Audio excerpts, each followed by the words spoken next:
Hello everyone, welcome to my channel Lab to Learn IT. In our last video, we created the ESXi one and created the rest of the networks. We added the network adapters in the ESXi one VM, as you can see here, the ESXi one VM that we created. I did not add the disk in the last video, so let me show you how you can add the disk. So all you need to do is to click on Add, click on Hard Disk, click on Next. Click on make sure you have create new disk selected, then you can give the size that you need to give to the disk. You can store it in a single virtual file. You can then click on next, and once you click on finish, the new disk will be created. Because I've already added all the disks required, so I'm not going to add it again. So after we have created the disk, we already created assigned the network adapters to their appropriate network as per our plan. So I think it's now time to install the ESXi server operating system on these. So let's go ahead and install the ESXi on the first server that I've created. I've created the VMs in the same way as we created VM1, so don't be confused.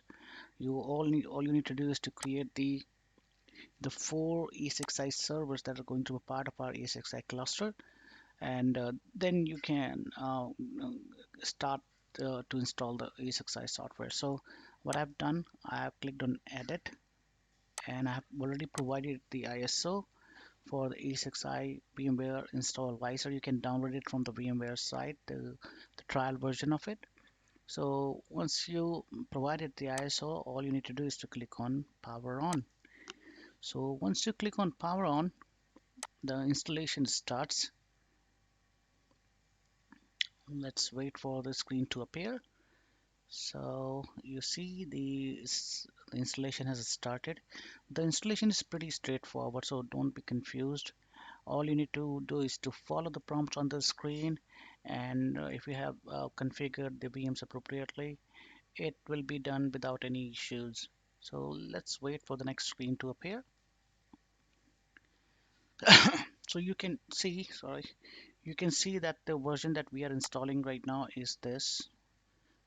VM kernel release build this, and the VMware version, the company name, and the amount of CPUs and the memory that we have given to this particular VM. So it's now loading successfully. Let's pause here for a moment.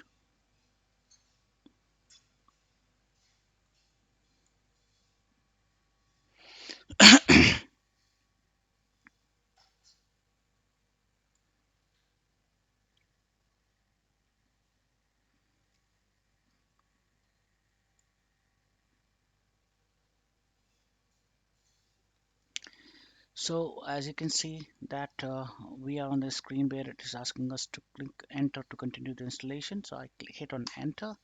Once I hit on enter, I need to select F11 on my keyboard to accept and continue. So once I click on hit on F11, it's scanning for the available devices. This may take a few seconds.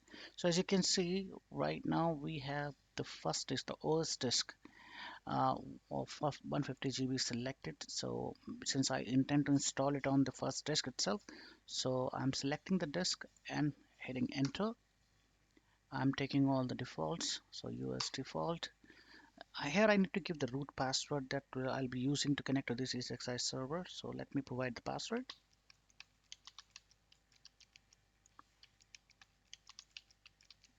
So once we provide and we get the confirmation that the passwords match, we can go ahead and hit enter again. So right now it is asking us to confirm the installation, and it's also giving us a warning that the disk will be repartitioned. So let's hit F11. So now the installation has initialized. Let's wait for here for a couple of moments before it prompts up for the next reboot.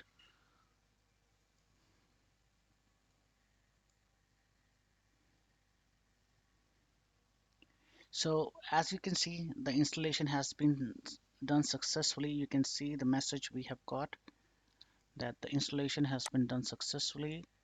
Once we have received this message, it asks us to remove the installation media before we reboot the server. So let me just remove the ISO that we have connected, and once we've done that, we will reboot the machine. So we have disconnected the ISO, and now let's hit enter. So let's wait for the machine to come back.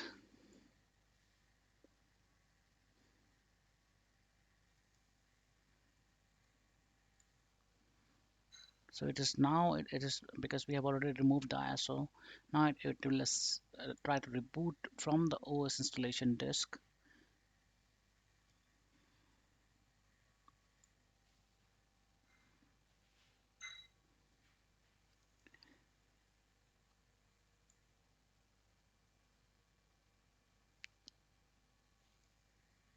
So it looks like it is able to boot from the disk on which we installed the ESXi Hypervisor. So let's wait it to come up with the option where we can configure it.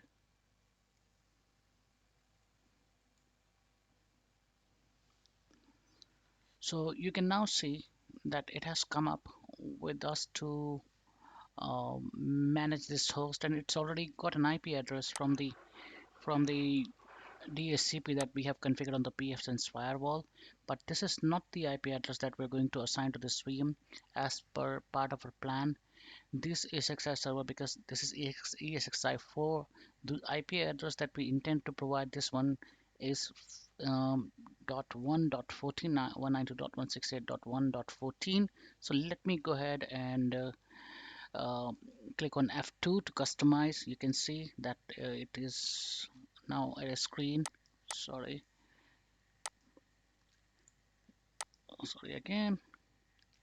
So you can see that this is where it gives us an option. If we need to reboot, then we can hit on F12, but because now the OS is installed successfully, we need to click on F2 and then configure it uh, on the prompts.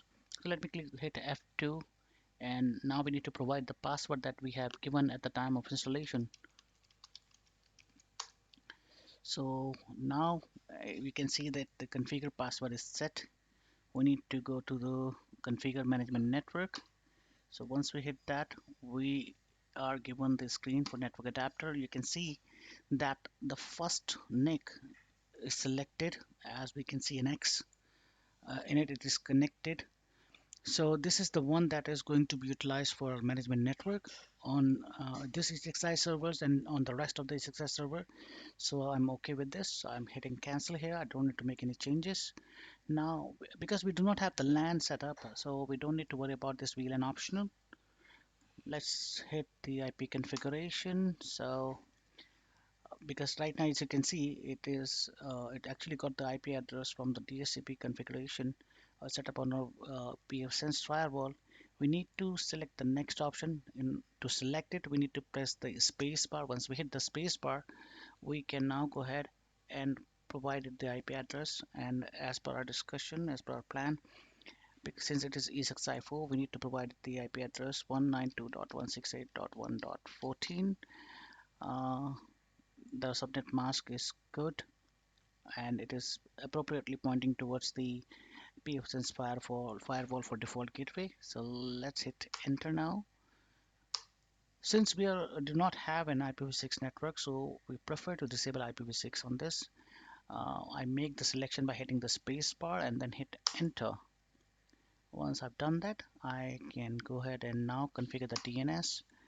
So again, we need to select the second option, hit a space bar, and now we need to provide the DNS servers. We can see that it has already got the correct DNS server name, the correct DNS server IP address from the DHCP server, and now I'm going to give it the host name that we have intended for this one.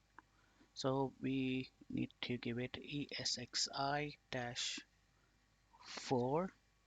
Once we provide the host name, we can hit enter, and this is also done. Now we need to go and click on the custom DNS suffix so that we can provide it. As we can see that it has already got the custom DNS suffix. Some of the settings already populated because we have the um, DSCP scope configured on PFSense firewall from where it picked up the setting. But in case you do not have DSCP configured on your network, you need to provide the settings manually. So I see that our domain name is starkindustries.com, so we can just make sure that it is correct and click and hit on enter.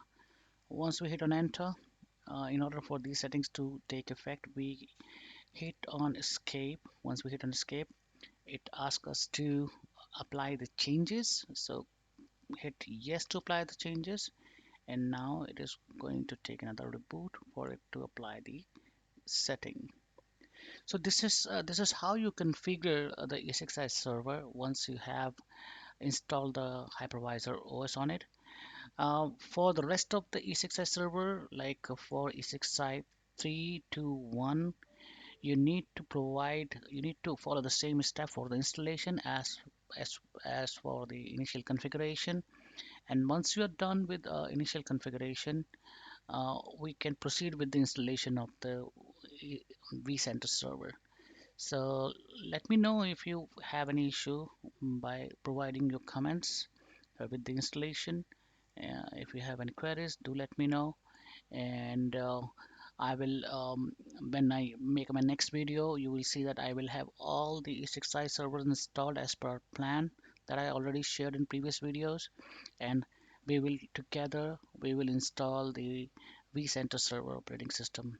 So thank you so much for watching my video, and if you think that I'm providing value, please like, subscribe, and share my videos. You have a great day. Bye bye.